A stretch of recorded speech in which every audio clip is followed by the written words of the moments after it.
The night was calm in the small town of Willow Creek, Montana. The stars twinkled brightly above, and the air carried the faint smell of pine trees. Jake Thompson stood outside his cabin, flipping steaks on a grill. He loved this time of day, quiet, peaceful, and all to himself. His dog, Max, lay nearby, chewing on a stick. The only sounds were the crackling fire under the grill and the occasional rustle of leaves in the breeze. Jake paused for a moment, looking up at the sky. Something caught his eye, a streak of light moving quickly across the horizon. At first, he thought it was just a shooting star, but then another one followed, and another. They weren't falling like normal meteors. They were descending too slowly, almost as if they were controlled.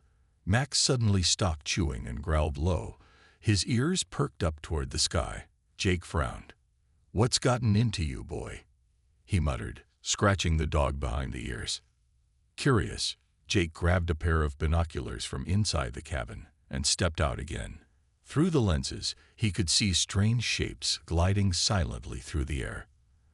They weren't planes or helicopters. They were sleek, metallic objects with glowing blue lights along their edges. One of them seemed to be heading straight for the woods near his property. Jake felt a chill run down his spine. Whatever these things were, they didn't belong here. He debated calling someone, maybe the local sheriff, but what would he say? That he saw weird lights in the sky.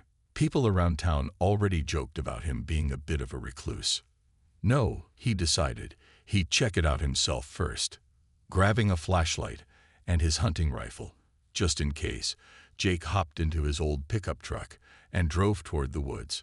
Max jumped into the passenger seat, barking excitedly despite the tension in the air. When Jake reached the edge of the forest, he parked the truck and stepped out cautiously. The ground was soft beneath his boots, and the trees loomed tall and dark around him. His flashlight cut through the shadows, revealing nothing unusual at first. But then he heard it, a deep mechanical hum that vibrated through the earth. It wasn't natural. Following the sound, Jake pushed deeper into the woods until he stumbled upon something that made his blood run cold. There was a massive crater in the middle of the clearing, its edges scorched black, as if burned by intense heat. In the center of the crater lay an object unlike anything Jake had ever seen. It was smooth and metallic, shaped like a disc about 3 feet wide. Strange symbols etched into its surface glowed faintly, pulsating with a soft blue light. The hum came from this thing. It was alive, or at least powered somehow. Jake approached it carefully, his rifle raised. Max stayed close, growling softly. Kneeling beside the object, Jake examined it more closely. It didn't look dangerous, but appearances could be deceiving. As he reached out to touch it, the device suddenly emitted a louder hum, startling both him and Max. Lights flickered rapidly, and then, without warning, a beam shot upward, projecting a holographic image into the air. The image showed a map of Earth, covered in glowing red dots scattered across continents. Some of the dots blinked faster than others, and Jake noticed one right over Willow Creek. His heart pounded. What did it mean? Was this some kind of invasion plan? Before he could think further, the projection vanished, and the device went silent again. Jake stared at it, unsure of what to do next. This wasn't just some random piece of junk. It was alien technology, and it had landed practically in his backyard. He knew he couldn't leave it here. Taking a deep breath, he wrapped the device in an old blanket from his truck and placed it carefully in the back seat. Max whimpered, clearly uneasy, but Jake patted the dog reassuringly. "I don't know what this is, boy," Jake said quietly, climbing back into the driver's seat. "But I think we're about to find out." As he drove home, Jake couldn't shake the feeling that his quiet life was about to change forever. The next morning, Jake woke up early, his mind racing with questions about the mysterious device. He had spent most of the night staring at it, trying to make sense of the strange symbols and the holographic map it had projected. It wasn't like anything he'd ever seen before, and that made him uneasy. He decided he needed help, Someone who might understand what this thing was or at least know where to start looking for answers. Jake thought about Sarah Bennett, a reporter who lived in town. She was known for covering odd stories and digging into things most people would ignore. If anyone could figure out what to do with the alien gadget, it was her. After feeding Max and grabbing a quick cup of coffee, Jake loaded the device into his truck and headed toward Willow Creek's small downtown area. When Jake arrived at Sarah's house, she was sitting on her porch typing away on her laptop. She looked up as he pulled into the driveway, surprised to see him. They weren't close friends, but they'd met a few times at community events. "Jake, what brings you here?" she asked, closing her laptop and standing up. "I need your help," Jake said bluntly. "Something weird happened last night, and I think you're the only person around here who might believe me." Sarah raised an eyebrow, intrigued. "Weird how?" Without wasting time, Jake explained everything. The strange lights in the sky, the crash site in the woods, and the glowing device he brought back. At first, Sarah listened skeptically, but when Jake unwrapped the object and showed her the pulsating symbols, her skepticism turned to fascination. She reached out cautiously, touching the smooth surface. It felt cool to the touch, almost unnaturally so. "This is incredible," Sarah whispered, her eyes wide. "Do you have any idea what it could be?" "No clue," Jake admitted. "But that map it showed me, it had red dots all over Earth. One of them was right here in Willow Creek. I don't think this is random." Sarah nodded thoughtfully. "If this really is alien technology, we can't keep it to ourselves. This could be huge, not just for us, but for everyone. We need to document it, maybe even contact someone higher up."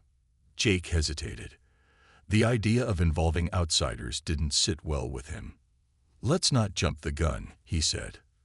"For now, let's try to figure out what it does. If we go public too soon, who knows what kind of chaos it'll cause." Reluctantly, Sarah agreed. Over the next few hours, they examined the device together, taking photos and jotting down notes. Sarah suggested connecting it to her computer to see if she could extract data, but every attempt failed. The device seemed resistant to human technology, responding only to its own internal mechanisms. As the sun began to set, Sarah leaned back in her chair, frustrated. "This thing isn't giving us much to work with. Maybe there are others like it out there. If we can find more, we might be able to piece together what's going on." Jake frowned. "Others? You mean more crashes?" "Exactly," Sarah replied. "If those lights in the sky were ships, there's a good chance other parts of town, or even other towns, have been hit too. Someone must have seen something." With renewed determination, Sarah picked up her phone and started making calls. She reached out to friends, neighbors, and local business owners, asking if anyone had noticed anything unusual recently. To her surprise, several people reported seeing strange lights or hearing loud booms during the night. A farmer named Emily Dawson claimed to have found burn marks in one of her fields, though she hadn't investigated further. By the end of the evening, Jake and Sarah had compiled a list of potential sites to explore. "Looks like we're not the only ones affected," Sarah said, spreading a map across the table. She marked each location with a red dot, mimicking the pattern from the alien device. Jake studied the map, his jaw tightening. "There's a pattern here. These aren't random.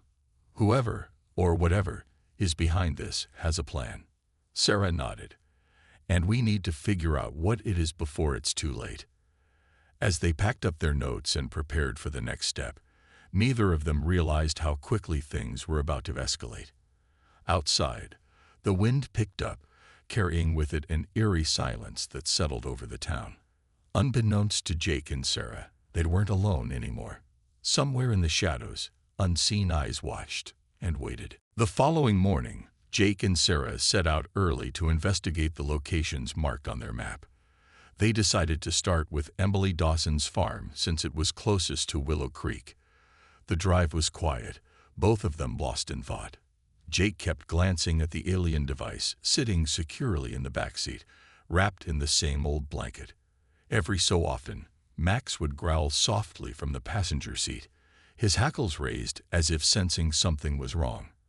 When they arrived at the farm, Emily greeted them warmly but looked puzzled when Jake explained why they were there.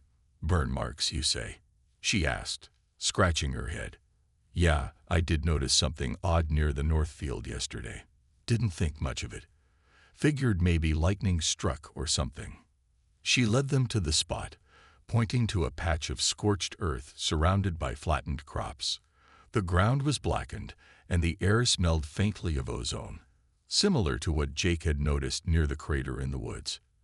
But this time, there was no mysterious device left behind, just destruction. "This doesn't look natural," Sarah said, crouching down to inspect the damage. She snapped a few photos with her phone while Jake scanned the area.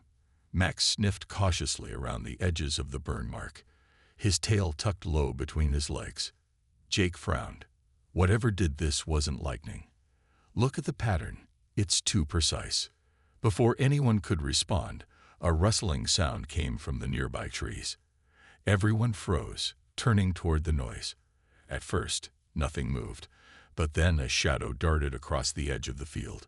It was fast, too fast to be a deer or any normal animal. Jake instinctively grabbed his rifle from the truck, motioning for Sarah and Emily to stay behind him. "Stay close," he whispered, stepping forward cautiously. Max stayed glued to his side, growling steadily now. As they approached the tree line, the source of the movement revealed itself. A creature unlike anything Jake had ever seen emerged from the shadows. It stood about 6 feet tall, its body covered in sleek, metallic scales that shimmered in the sunlight. Its eyes glowed an unnatural green, and long, claw-like appendages extended from its arms. The thing moved with eerie precision, almost like a machine rather than a living being. Sarah gasped, clutching Emily's arm. What is that?" "I don't know," Jake muttered, raising his rifle. "But it sure isn't friendly." The creature let out a low guttural growl, tilting its head as if studying them. Then, without warning, it lunged forward with terrifying speed. Jake fired a shot, the bullet ricocheting off its armored skin. The impact didn't seem to faze it. Instead, it only seemed angrier. "Get back," Jake shouted, firing again as the group scrambled toward the truck. Max barked furiously, trying to distract the creature while Jake reloaded. Another shot hit its leg, causing it to stumble momentarily. That gave Jake just enough time to grab Sarah and Emily and shove them into the vehicle. Jake jumped into the driver's seat, slamming the door shut behind him. He started the engine and floored the accelerator, sending dirt flying as the truck sped away. In the rearview mirror, he saw the creature standing where they'd been moments ago, watching them leave. Its glowing eyes narrowed, but it didn't pursue. No one spoke as they drove back toward town. Emily clutched her knees tightly, shaking visibly, while Sarah stared out the window, her face pale. Jake gripped the steering wheel, his knuckles white. Whatever they were dealing with, it wasn't just some random alien artifact anymore. It was alive, intelligent, and dangerous. Back at Sarah's house, they tried to process what had happened. Jake paced the room, replaying the encounter in his mind. "That thing wasn't here to explore," he said finally. "It was hunting."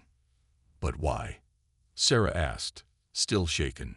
"Why would aliens send something like that after us? We haven't done anything to them." Jake shook his head. "I don't think it's about us specifically. Remember the map? Those red dots, they're targets. Maybe we stumbled onto something we weren't supposed to find." Emily, who had remained quiet until now, spoke up hesitantly. "You said you found one of those things in the woods, right? Do you think there are more of them out there?" Jake nodded grimly. "Probably. And if they're all like that, we're in serious trouble." Sarah glanced at the alien device sitting on the table. "Then we need to figure out how to use this thing. Fast. It might be our only chance to fight back." Jake sighed, running a hand through his hair. He knew she was right, but the thought of going up against creatures like that made his stomach churn. Still, one thing was clear. Their quiet lives in Willow Creek were over. From now on, survival would be the name of the game, and failure wasn't an option. Jake and Sarah knew they couldn't face the alien threat alone. They needed help, more hands, more tools, and definitely more firepower. After a quick discussion, they decided to reach out to Alex Carter, Sarah's younger brother. Alex ran a junkyard on the outskirts of town, and while he wasn't much for small talk, he was a genius when it came to fixing things. If anyone could figure out how to use the alien device or turn scraps into weapons, it was him. The next morning, Jake drove Sarah and the mysterious gadget to Alex's place.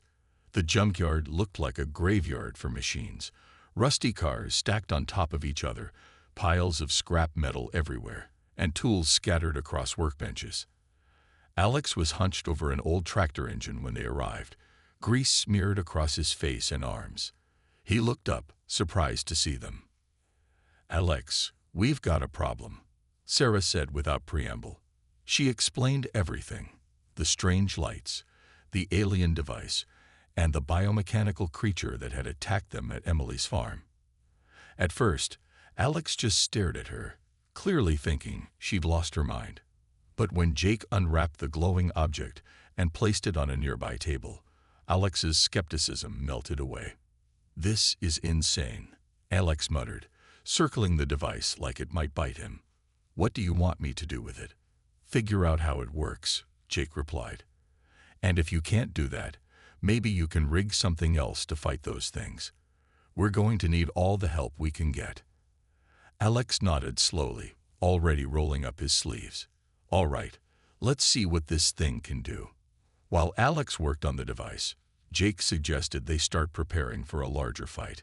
"If there are more of those creatures out there, we can't rely on guns alone. We need vehicles, traps, anything we can throw at them." Sarah agreed. "We should gather as many people as we can trust. There's safety in numbers."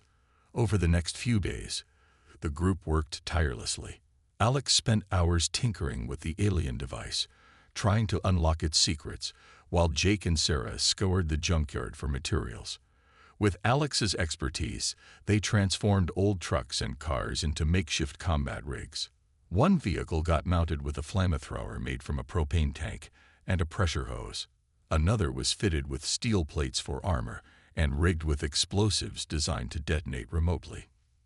Meanwhile, Sarah reached out to a few trusted neighbors, including Emily Dawson, who had seen the aftermath of the attack firsthand.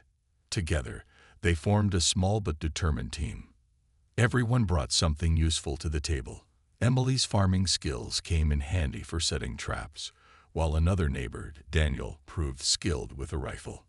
As their preparations continued, Jake kept watch over the surrounding woods, making sure no surprise visitors crept up on them. Max stayed by his side, barking whenever he sensed movement. The dog had become an unofficial early warning system, his instincts sharper than ever. One evening, as the sun dipped below the horizon, Alex called everyone over to the workbench. "I think I've got something," he said, wiping sweat from his forehead. The alien device now sat connected to a laptop through a tangle of wires. On the screen, lines of code scrolled rapidly, incomprehensible but promising. "It's communicating," Alex explained. "Not in a way I fully understand yet, but it's sharing data. I'm pretty sure this map isn't just showing targets, it's tracking their movements." Jake leaned closer, studying the screen. "Can you use it to find where they're coming from? A base or something?" Alex hesitated. "Maybe. But messing with this thing too much could be risky. For all we know, it could call down reinforcements." "We don't have a choice," Sarah said firmly. "If we don't take the fight to them, they'll keep coming after us." After some debate, they decided to try using the device to locate the nearest concentration of red dots. According to Alex's readings, there was a cluster not far from Willow Creek, likely a forward operating base set up by the aliens. It was heavily fortified, but also vulnerable if they struck quickly and decisively. The plan was simple: launch a surprise attack under the cover of darkness, disable as many of the creatures as possible, and gather intel on their operations. It was dangerous, maybe even suicidal, but none of them argued. They knew what was at stake, not just their lives, but the future of their town, and possibly the entire planet. That night, the group loaded into their modified vehicles, armed to the teeth and ready for battle. As they drove toward the alien outpost, Jake glanced at Sarah in the passenger seat. Her expression was grim but resolute. He felt the same determination building inside himself. Whatever happened next, they would face it together. The group approached the alien outpost cautiously, sticking to the shadows as they neared the glowing structures in the distance. The base was located in a wide clearing surrounded by dense woods, its perimeter guarded by strange biomechanical creatures like the one they'd encountered at Emily's farm. These creatures moved with eerie precision, their metallic scales shimmering faintly under the moonlight. Jake and his team parked their vehicles far enough away to avoid detection, then continued on foot. "This is it," Sarah whispered, crouching behind a fallen tree. She adjusted her binoculars, scanning the area. "There are at least 6 of those things patrolling outside. More inside, probably." Jake nodded, gripping his rifle tightly. "We'll need to draw them out somehow. Can't risk getting cornered in there." Alex, who had been unusually quiet during the drive, spoke up. "What if we use decoys? Make them think there's something worth investigating out here." Emily caught on quickly. "My old scarecrows," she said. "I've got a few back at the truck. They're dressed in human clothes. Might fool them from a distance."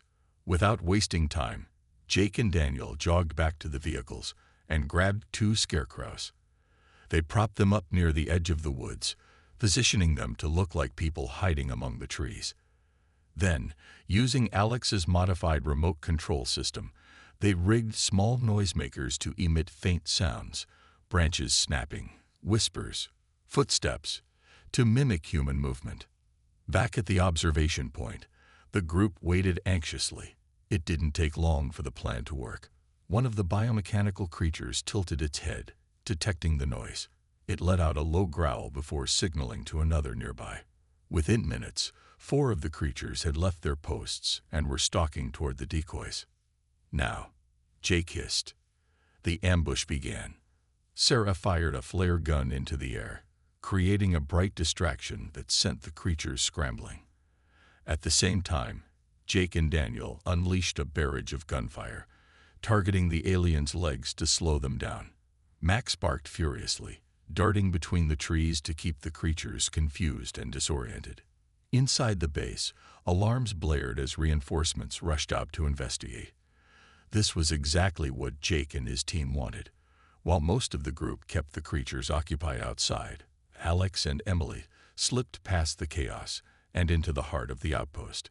Their mission was simple: gather intel and sabotage whatever they could find. The interior of the base was unlike anything they'd ever seen.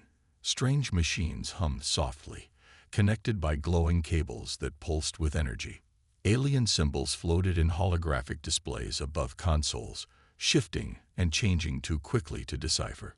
Alex worked quickly, planting small explosive charges he brought along, while Emily snapped photos with her phone.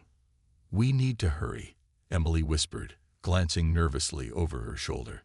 "They'll figure out we're in here soon." "I know," Alex replied, attaching the last charge. "Let's go." As they made their way back toward the exit, the first explosion rocked the base. The charges Alex had set went off in sequence, disabling key systems and causing panic among the remaining aliens. Outside, Jake and the others took advantage of the confusion to press their attack. Using flamethrowers mounted on their vehicles, they created walls of fire to block the creatures' escape routes.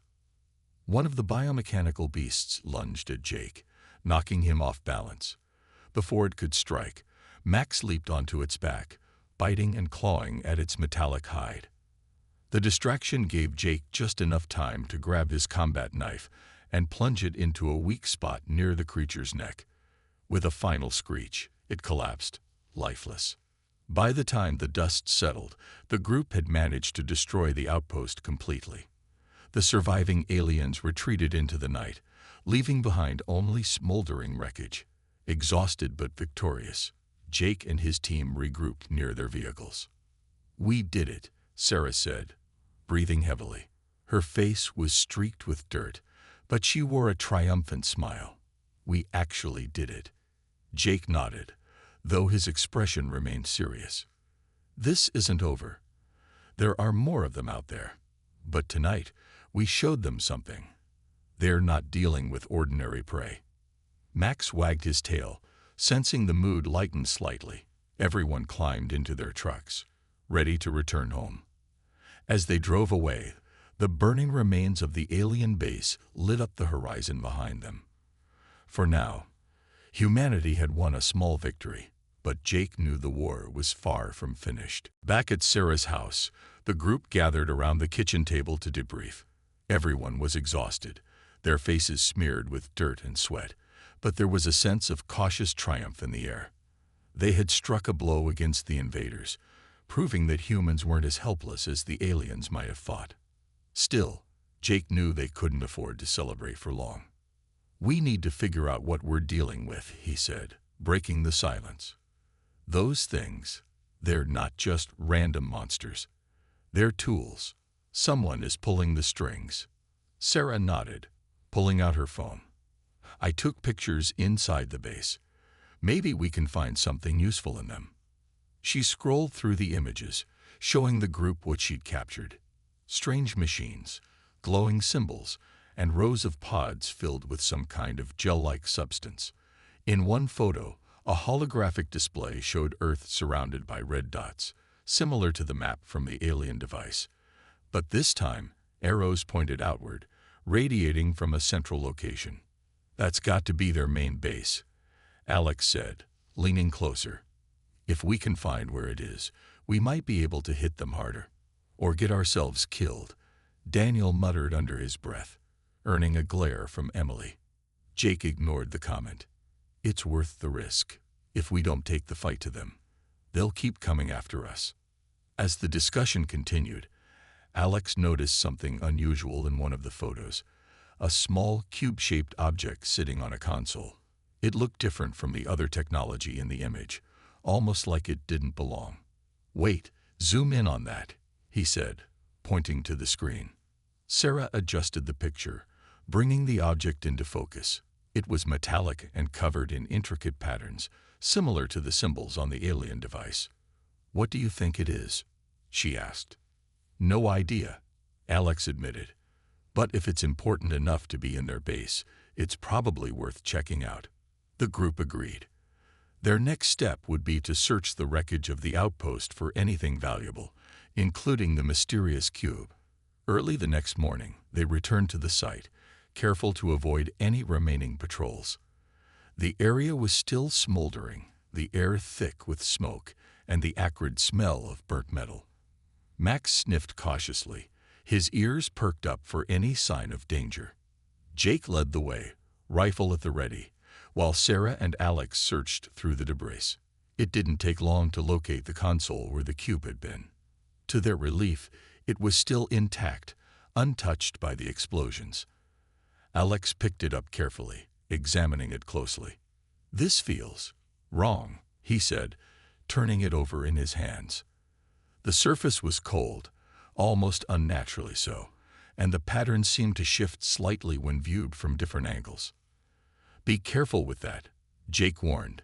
"We don't know what it does."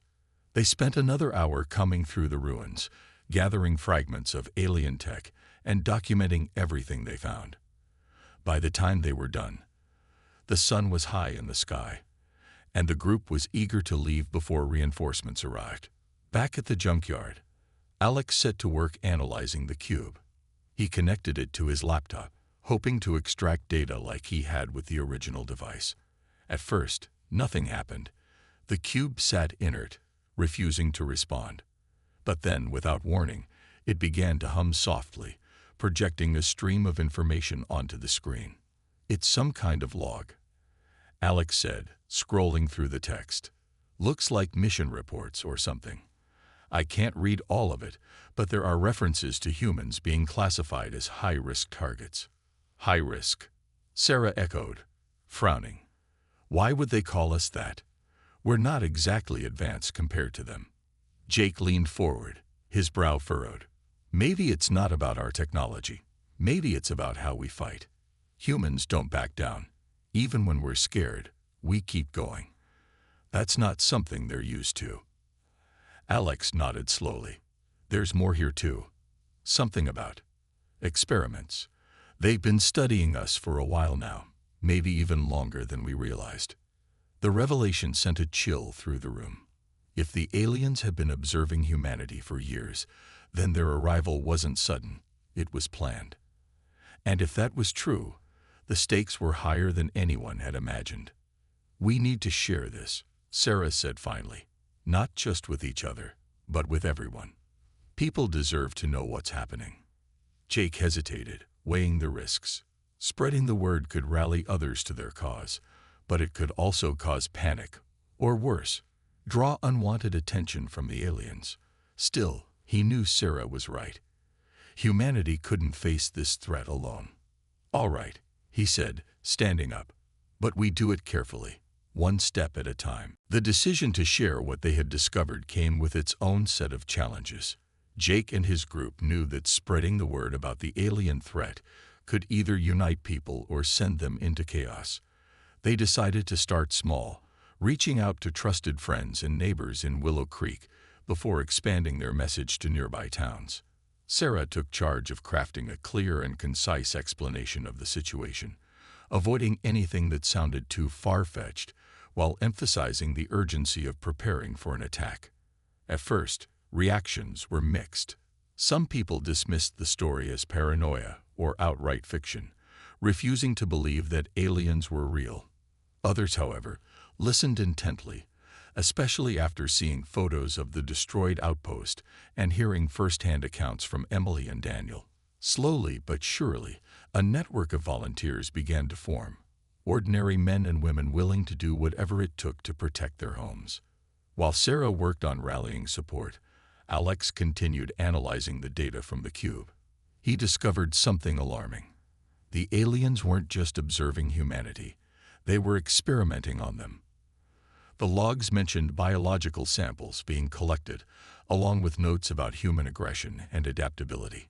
It seemed the invaders viewed humans not merely as obstacles, but as dangerous predators capable of toppling civilizations if left unchecked. This changes everything, Alex said one evening, showing the group his findings.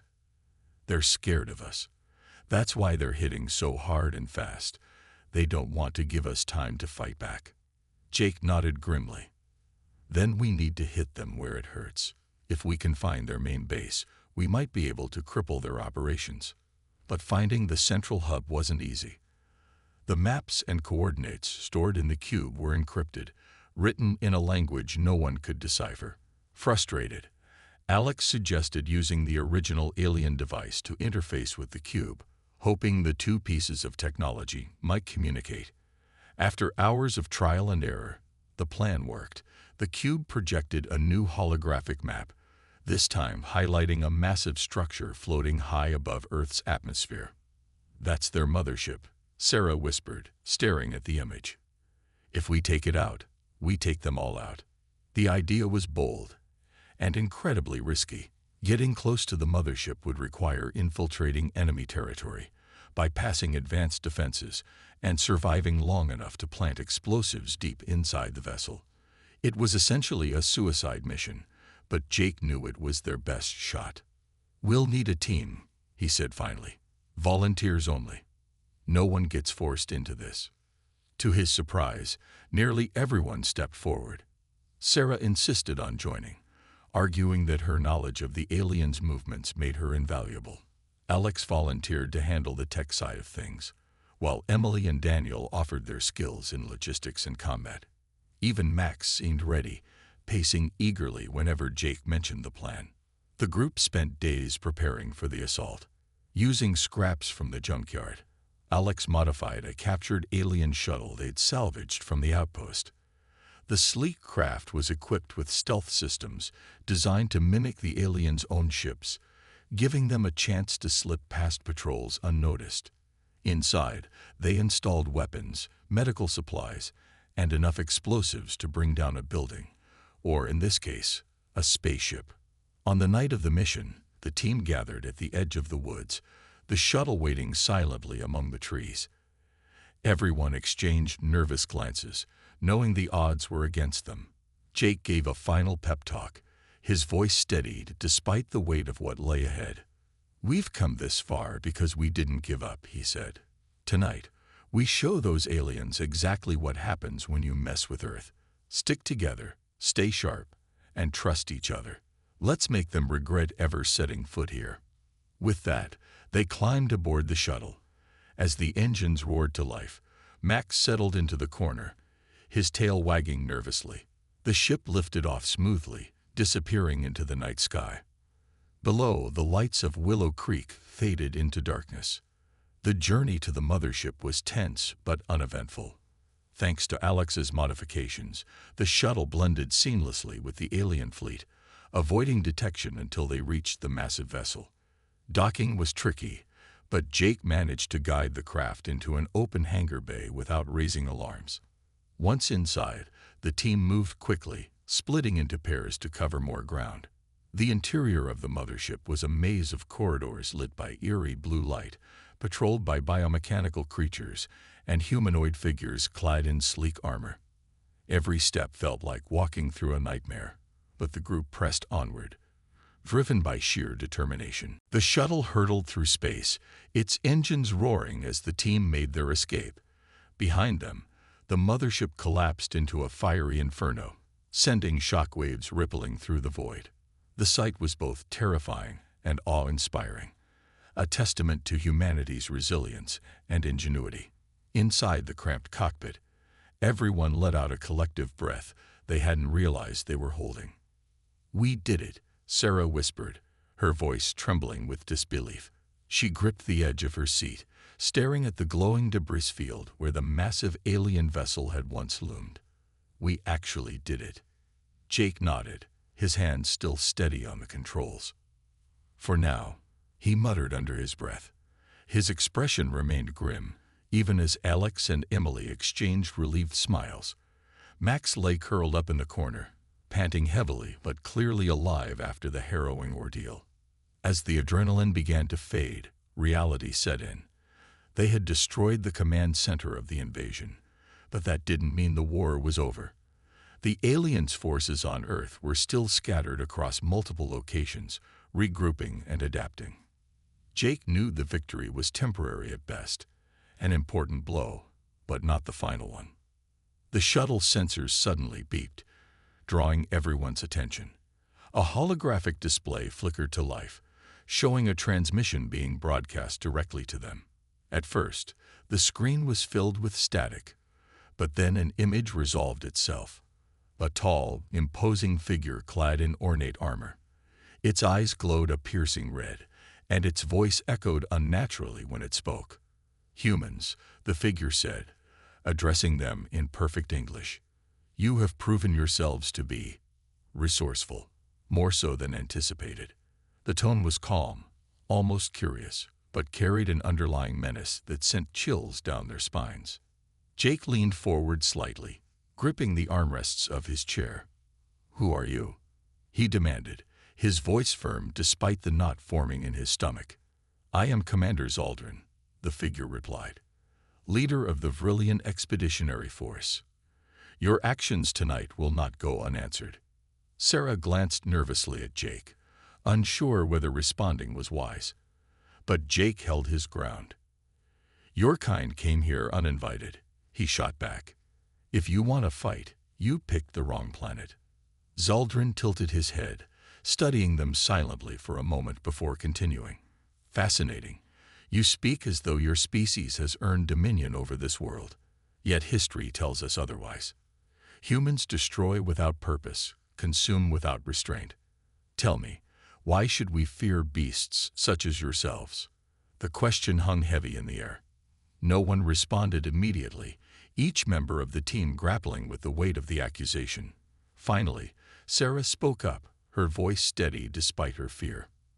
"Because we don't give up," she said. "No matter how strong our enemies are, no matter how hopeless things seem, we keep fighting. That's what makes us dangerous." Zaldrin's glowing eyes narrowed slightly, as if considering her words.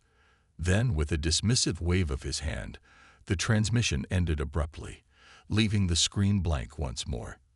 "Well, that was unsettling," Alex muttered, breaking the silence. He leaned back in his seat, rubbing his temples. "Do you think he's bluffing? About coming after us again?" "No," Jake replied firmly. "He means every word.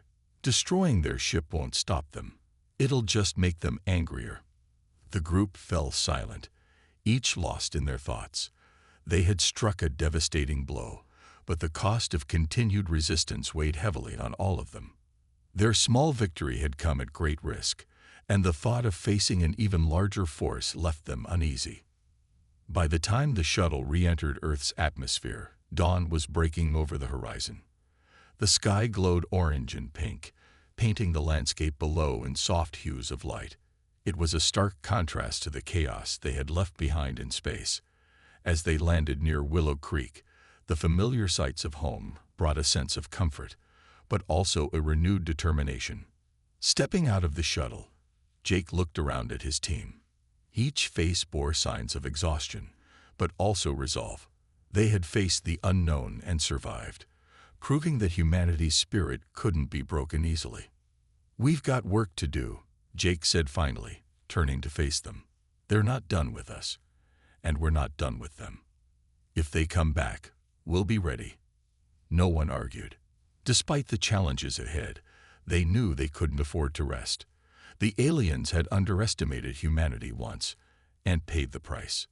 Now, it was up to Jake and his team to ensure that lesson wasn't forgotten. As the sun rose higher, casting long shadows across the ground, Max barked excitedly, wagging his tail. For now, the immediate threat had passed. But the battle for Earth was far from over. And Jake knew better than anyone that the fiercest fights were yet to come.